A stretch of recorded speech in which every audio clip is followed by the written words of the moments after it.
Hey everybody, welcome back. Thanks for stopping by today. My name is Melody with Symmetry Fitness, where our focus is to balance the mind, strengthen the body, so that you can find your inner symmetry.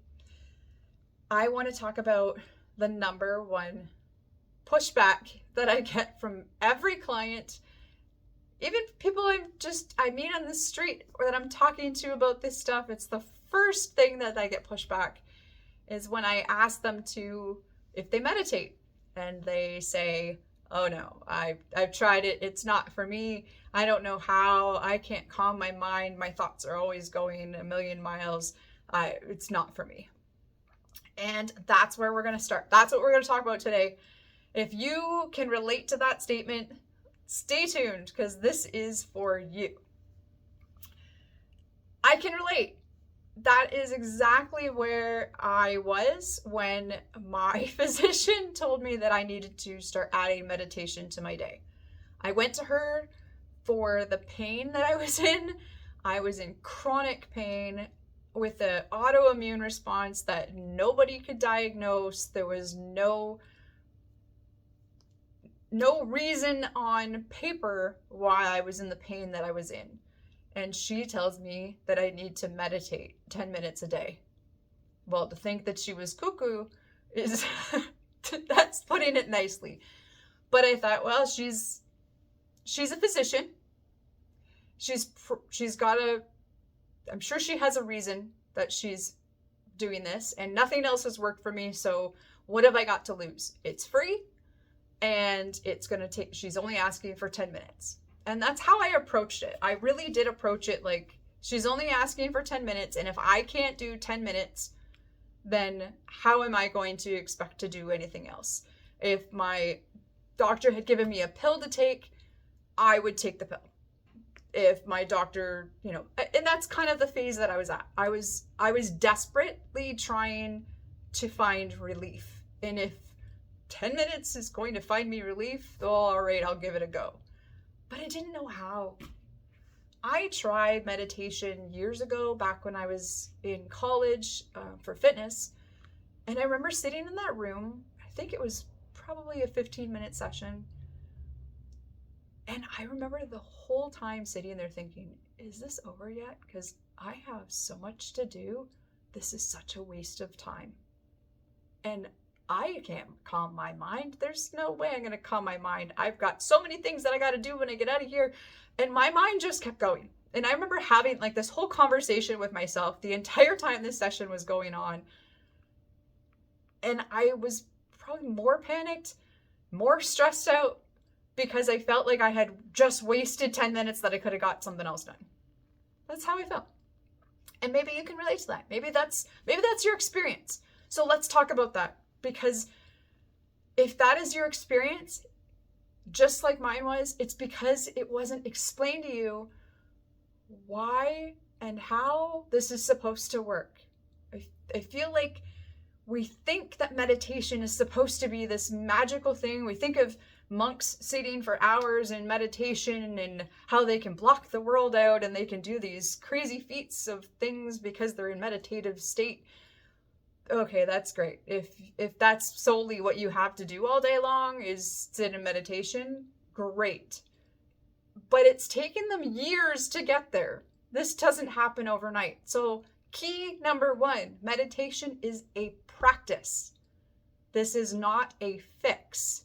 It is not a one-shot deal. It is practice. You can't become a concert pianist from taking one piano lesson.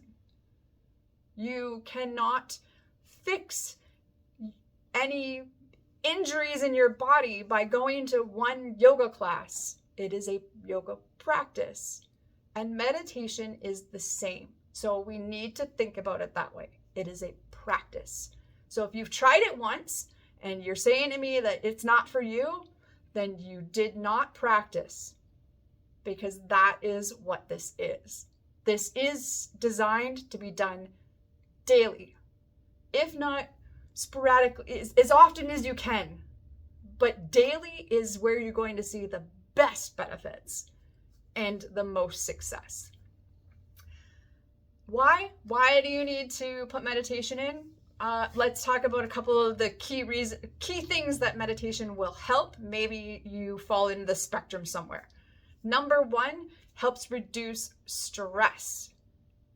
Specifically, working on the hormones and the different things that are happening in your body. Cortisol is the number one thing that comes to mind when I think of stress. It's the most talked about, is the stress hormone that's released in your body when you're under stress. So cortisol I think it's getting a bit of a bad rap because of all of this conversation around stress and stress hormones. And, I feel like every time you open a newspaper, there's something about stress and reducing stress. It's because we're all in it. We're all living in a state of chronic stress, especially after coming out of those COVID years where we felt like day to day, we didn't know what was happening. That caused us, if you weren't already in a state of stress and panic before, most of us are still in it now afterwards, because it kind of created that for us. The instability in our jobs, where we can go, what we can do, the friendships and the rapport between people was ripped apart by the stress. And I think that we're still living in that because we haven't learned how to get out of it. That's a whole nother conversation. But cortisol itself, it's not a bad thing. It is fantastic if you are needing to run away from a bear. It is the thing that's going to get your legs running. That adrenaline boost that you get from, because you have to go do something, that it comes from cortisol and a whole bunch of other hormones. This isn't a science episode. But meditation itself can help reduce cortisol because we don't want it running through our bodies when we're not chasing a bear. If you're sitting on your couch, you don't need that racing through your body, because chronically going all the time, all day long, it will cause the body to fail. It is a number one cause of disease and illness, and can be directly tied to autoimmune issues and so many others. But we don't talk about how to reduce it enough. There's a lot of conversation around it, but I don't feel like we're having the deep conversations of how it pertains in your life specifically, because that's personal. So learning how to calm your own, that's a one-to-one type of conversation. But just knowing that meditation can bring that down and give yourself a fighting chance, to me, is a number one factor of why you should be thinking about implementing this as a practice in your day.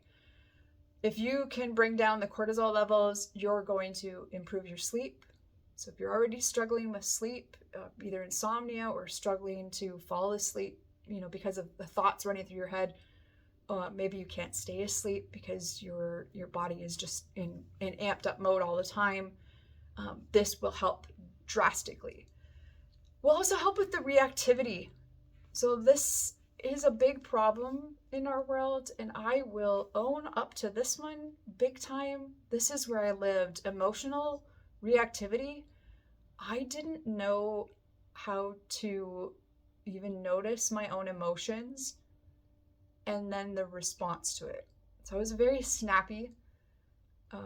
If you said something to me that I didn't like, I reacted without really thinking about what that was. And meditation can help us tune into what is actually going on. And that emotional reactivity, when it's in full go mode, that means your amygdala, the little part in your brain, is your fear center. It means it's turned on full go.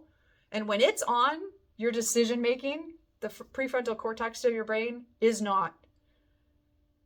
It's one or the other. That's just how your brain operates. If the amygdala is in full fear mode, your decision making is not. So being able to turn the amygdala down and bring the decision making capability back is where we want to be. That would be the smart thing, is to be able to make good decisions about everything in our life. So that's a huge component. The number one thing that I found for myself was that meditation can help lower inflammatory markers in your body. for me, because of the chronic pain that I was in, all I was being told is that my body was in a lot of inflammation, but they didn't know why. And I think what a lot of it came down to is the stress, the cortisol levels that were running in my body for multiple reasons. And that's a whole nother can of worms to get into. But meditation allowed me to bring down some of those inflammatory markers and give me some of that relief. And this seems crazy that 10 minutes a day can do that, but it can. And this is proven in science. So I encourage you, if any of these things are feeling like they relate to you in some way, let's talk about it a little bit more, and let's, try to implement some sort of practice. How do you meditate? Well, let's get into that. Meditation itself is not about trying to clear your mind. And I think that's the biggest myth, is that we think that meditation is to stop the thoughts, clear your mind. And that's never going to happen. Hate to tell you, it's not going to happen. We have on average 60,000 thoughts a day. And I challenge you to try to know what your next thought's going to be. This was presented to me once in a workshop, and they gave us like 10 minutes to sit there and try to think about what the next thought's going to be. Can you identify what your next thought is? And you can't, because you don't have control over it. So if you have no control over it, you're not going to turn it off. Your brain is an antenna. It's receiving information from everywhere, your entire environment, your senses, your body, the chemistry in your body. Your brain is taking all of that information and processing it. And that's you can't stop that. It's an antenna. All we can do is take notice.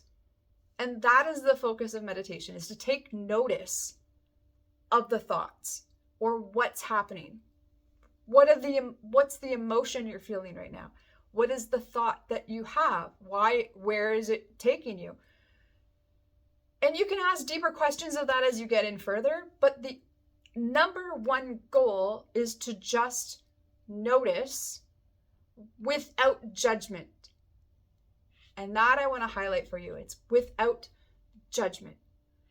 So like I said, when I first tried my meditation session, all I did was sit there thinking, this is ridiculous. I can't do this. That's judging, because I can do this. You can do this. You just have to practice how to. Taking notice without judgment allows you, as you proceed through your day, when other thoughts come up, to just say, oh, that's interesting. What do I want to do with that information? That's it. It allows you that space to be able to make a decision, to be able to react differently, to allow the body to do what it needs to do. So let's talk how, because I know this is you're like, that's great. How do I do that? Here's what I want you to do. Here's your homework. If you so choose, I want you to set a timer for 10 minutes. Now, it doesn't have to be 10, especially as you're starting out. I started with 5 minutes because 10 just seemed too long to sit in stillness. I didn't know how. Just wasn't going to happen for me. So okay, 5 it is. I want you to find somewhere quietly to sit where you're not going to be disturbed. So best time for me is first thing in the morning. I make my coffee, and before I even drink my coffee, I am having my 10 minutes, my 5 minutes, whatever that is going to be for you. Somewhere comfortable, and comfortable is the key, because if you're not sitting comfortable, that's all you're going to think about is how uncomfortable you are. So get comfortable. The next thing we're going to do is we're going to breathe. And you're saying to me, Mel, I'm already breathing. Like, yes, but are you consciously breathing? Are you aware of what you're doing? Are you breathing up here in your chest? Are you shallow breathing? What does that look like? It is the only system in your body that you have any control over. Your heartbeat and your circulatory system, you don't get to control it. The only way you can have a little bit of control is by breathing. You can bring your heart rate down, but you don't directly get to influence your heart rate. You don't directly influence your digestion. It does what it's doing based on other things that have already happened. But you can't directly say, okay, digest that faster. No control. Breathing's the only thing you have control over, and it will directly influence everything else. So here's how we're going to look at our breathing. And if anybody has ever come to my yoga class, you'll recognize this right away. And this is why I implement it, because sometimes we need something physical to connect to when we're learning. So I want you to grab your imaginary balloon, regular balloon, little skinny neck, little ball at the bottom. And your balloon is going to be an image for your own respiratory system, your breathing. So similarly, we have a skinny neck up here, and then at the, you have your lungs, which is the belly of the balloon. When you blow up a balloon, the bottom of the balloon fills first, and it follows up through the neck. And then as you let air out of a balloon, the neck collapses, and then the belly of the balloon falls. That's how we're going to breathe. But I need you to do it slowly. And we're going to fill the balloon as carefully as we can. So here's how it works. As you take a deep inhale through your nose, you're going to fill the bottom of the belly, and then you're going to allow it to come up through the ribs and then up through the neck and the chest. As you exhale through the mouth or the nose, at this point, let's not get particular. Okay? As you exhale, allow the neck to collapse, the chest collapses, followed by the ribs, followed by the belly. I want you to sit as tall as you possibly can so that you can, as you take that deep breath in, your belly actually pushes out. So take that big breath in, inhale it, fill the belly, fill the ribs, fill the chest, and then exhale the chest, the ribs, and the belly collapses in. That's where you're going to spend your focus. What this is going to do is give you something to anchor to while you're sitting quietly. If this is all that you can do is just focus on the balloon, perfect. That's all you need to do. Because in doing so, you have tuned out the rest of it. It's still happening, but you're not paying attention to it. And that's where meditation is about, where you're putting your attention and your focus. The thoughts will come. Now, if you start in your meditation and you notice that instantly you're like, I don't know if I'm doing this right. There's your judgment. So we need to remove the judgments, because it doesn't matter if you're doing it right or wrong. There is no right or wrong. It's just noticing. So this is practice, especially if you have been doing the same thing for 40, 50, 60 years, whatever it is not going to change in the first 5 minutes, but it's got to start somewhere. So I want you to find somewhere comfortable, set a timer, grab your imaginary balloon, and start to breathe and fill that balloon. Slow is better. Okay, so you need to be able to slowly fill that belly and lift it all the way up, and then slowly let it out. Goal is to get the exhale to be a little longer than the inhale. But again, let's not focus on details yet. Just start there. If you notice that your mind starts to go and it's following this rabbit trail of thoughts about what to do with the rest of your day and what happens when the timer goes off, just take notice. Notice that's what's happening, and come back to your balloon. Now, I know this might seem hard. It's gonna feel hard. It's gonna be challenging to change the perception of this. So what I want to also do for you is, in the description field below, I have put a link to an app, which was the key for me to learning meditation. It's an app called Waking Up. And on the app, they offer a free 30-day program. It's a 30-day trial. Best thing about it is that you don't need a credit card to do the trial. So a lot of these different programs will give you, 7 days free, but you need to enter your credit card and then remember to cancel it. I'm not good at remembering to do that stuff. I've been totally sucked into being a member of something for a year because I missed out on canceling it. You do not need a credit card to take advantage of this free 30 days. In this app, once you log in, there is a beginner workshop, and it will give you little lessons and a 10-minute meditation daily.